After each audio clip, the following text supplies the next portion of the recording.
The fluorescent lights of the military barracks buzzed overhead as Maya Chen stood at attention with the other new recruits, her heart pounding beneath her crisp uniform. It was her first day at the elite training facility, and she could feel dozens of eyes scanning her, judging, measuring.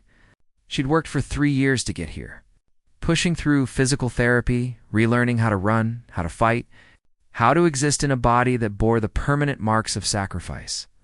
The scars ran down the left side of her face and neck, disappearing beneath her collar a web of pink and white tissue that told a story she rarely shared.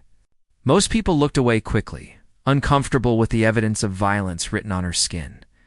But not Private Derek Walsh. He stood 2 rows behind her, and his voice carried further than he probably intended. Jesus, what happened to her face? Looks like she got dragged through broken glass. Buddy snickered, and Maya felt her jaw tighten. She'd heard worse. She'd survived this too. Have you ever stood in a room where someone mocked the worst day of your life, and you couldn't say a word in your own defense? That's what discipline feels like sometimes, swallowing fire and standing straight while it burns through you. Maya kept her eyes forward, refusing to give them the satisfaction of seeing her flinch. She'd learned long ago that some battles weren't worth fighting, and some wounds cut deeper than any scar. The heavy doors at the front of the hall swung open. The room snapped to even sharper attention. General Marcus Stone entered, his presence commanding instant silence. He was a legend, a man who'd served in every major conflict of the last 2 decades, whose tactical brilliance was taught in military academies worldwide. He walked with a slight limp, another veteran carrying his own invisible weight. His eyes swept across the assembled recruits. Pausing for just a fraction of a second on Maya, something flickered in his expression, recognition, perhaps, or respect.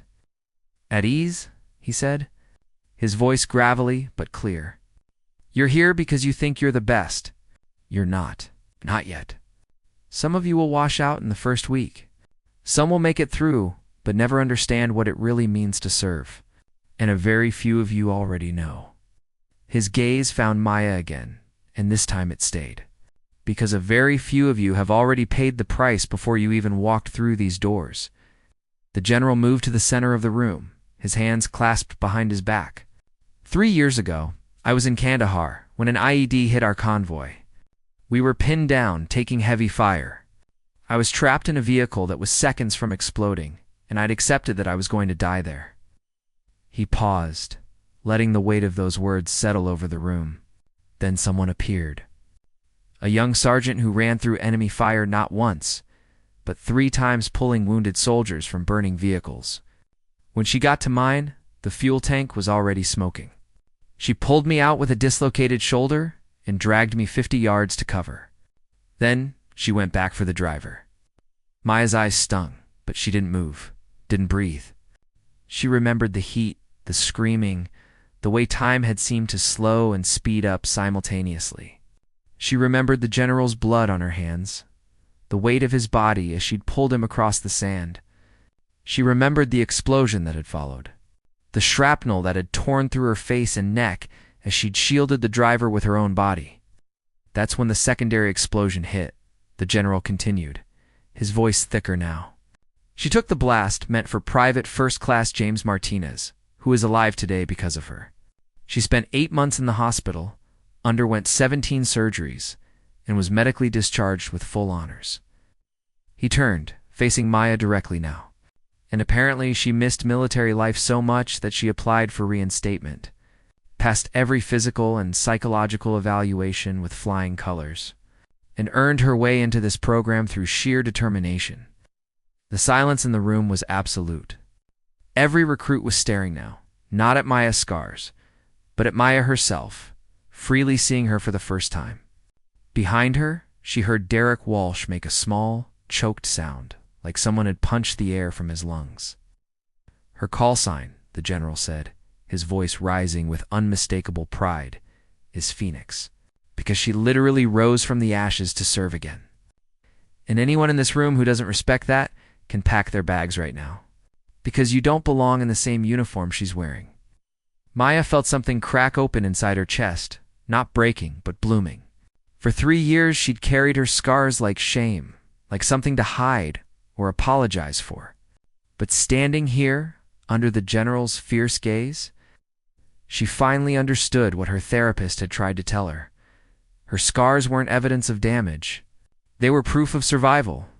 They were the price of love for her brothers and sisters in arms. Love for something bigger than herself.